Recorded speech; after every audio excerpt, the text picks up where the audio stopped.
Sega Drunk. Anything and everything to do with the Super Nintendo has always been my main hobby ever since its launch in North America back in 1991, so as a result of that, I ended up missing out on a ton of other stuff that was around at the same time. Thanks to this channel project thing that I've been doing the past several years, I have a convenient excuse to dive into a lot of those games for the first time, so I thought, hey, maybe it might be useful to give some perspective on the best games the Genesis has to offer from the viewpoint of someone without any kind of nostalgia for the games, just looking at them from a bit of a modern viewpoint based on how they've held up over time. Yeah, I've done some videos like this before, but hey, people like lists, and when putting this one together, I had a really tough time picking out the best games, and many sleepless nights and tears were shed when certain games were left off. Alright, maybe not, but still, it's tough to leave outstanding games like Rise Star, X-Men 2, Musha, Beyond Oasis, and many others off of this video. Of course, that doesn't mean I think that they're bad games, obviously, just that I think that these 13 are better. 13.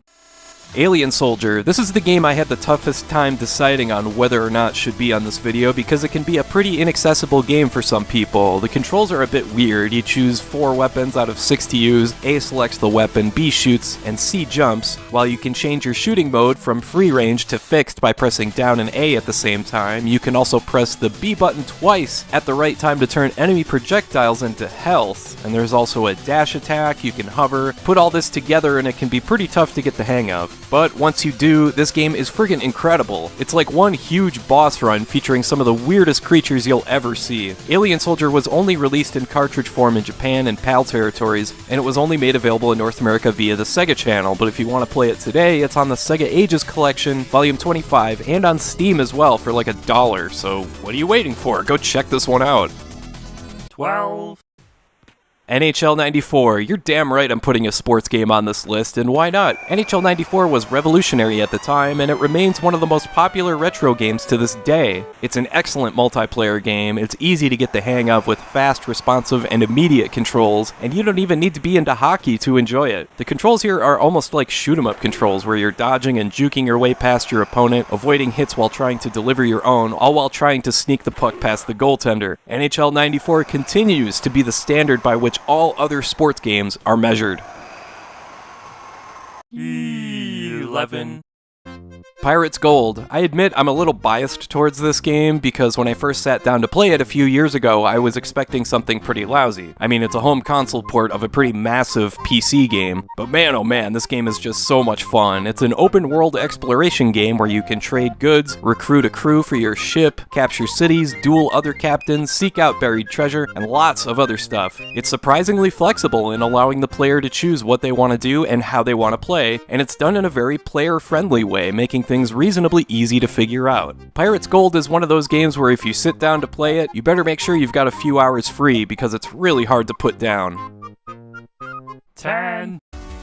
Herzog Zwei. This game is way ahead of its time. It combines a bunch of different genres and game styles. We got shoot-'em-up mechanics, we got top-down run-and-gun stuff, we got real-time strategy, you can transform from a fighter jet to a mech, you can have combat units created and order them to attack the enemy base, and you can either play against the computer or against a second player. The action here is really fast, with no pauses to think about anything. You just gotta make your decisions and keep moving. Herzog Zwei is a great example of a game that's totally unique to the Genesis alone. There's nothing else on any other 16-bit console that can compare to this one. 9. And the same could be said about Thunder Force 4, a horizontal scrolling shoot-'em-up that's arguably the best of its kind on the Genesis, and that's saying something because there are tons of great shooters in this library. You've got 10 levels total, although you can play the first 4 in whatever order you'd like. You collect tons of different weapons you can flip between at will, but really this is just really well made and a very well balanced game. The balance of speed is perfect while keeping the game challenging, the visuals are great, the soundtrack is awesome, and in a nice bonus you can even move the screen up and down to reveal more of the world you're destroying. It's always a tough call to pick the best shoot-'em-up on the Genesis, but my go-to is Thunder Force 4. 8.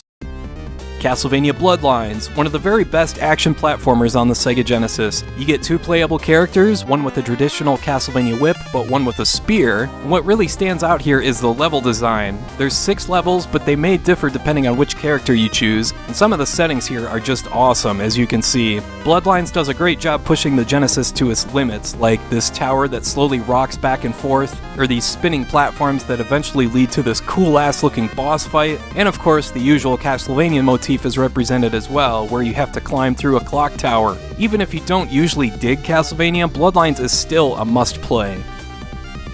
7.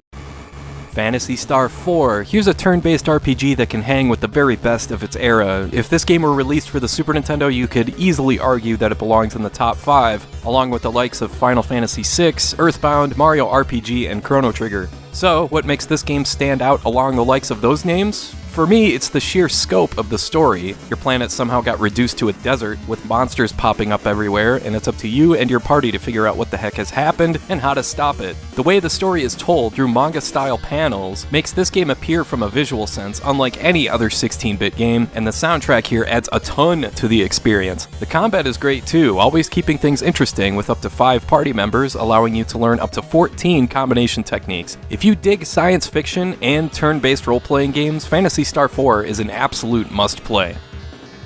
6.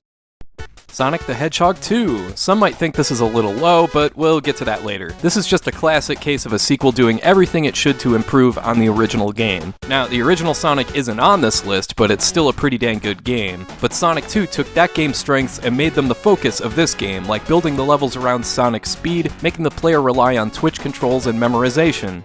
Some people try and approach Sonic like it's a Mario game where you try and hop and bop your way, picking your spots and taking your time, and that's not really how classic Sonic games work. Here, it's a bit more about being able to explore and find hidden areas without losing your momentum, and it kind of reminds me a little bit of Donkey Kong Country 2. But yeah, Sonic 2 is a perfect case of a game where the more you play, the better you get, and the more fun it is. 5.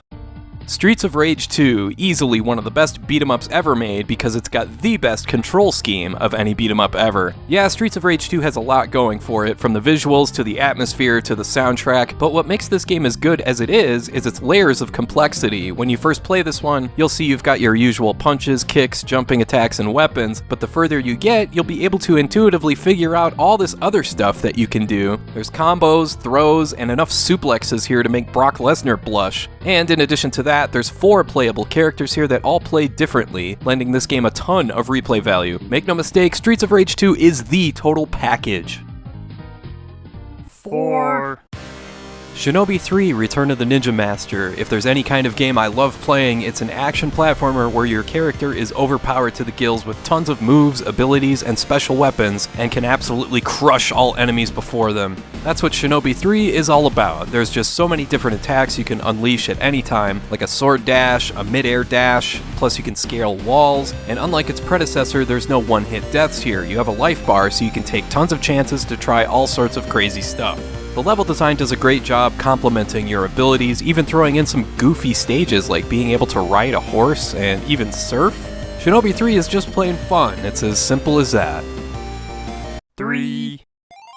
Shining Force 2. This game was given the unenviable task of simplifying and streamlining something as detailed and complex as a strategic turn-based RPG, but it managed to pull it off brilliantly. This game manages to be a perfect introduction for someone that's always wanted to try this kind of game, while still providing plenty of substance and meat on the bone, so to speak, for any veteran strategy RPG player. You can end up with as many as 28 people in your party, everything from warriors to archers to knights to wizards, all that good stuff, and the game pulls it off, keeping the pace relatively brisk without overwhelming the player with too many options. Shining Force 2 is brilliantly balanced and designed, and everyone should try it out at least once.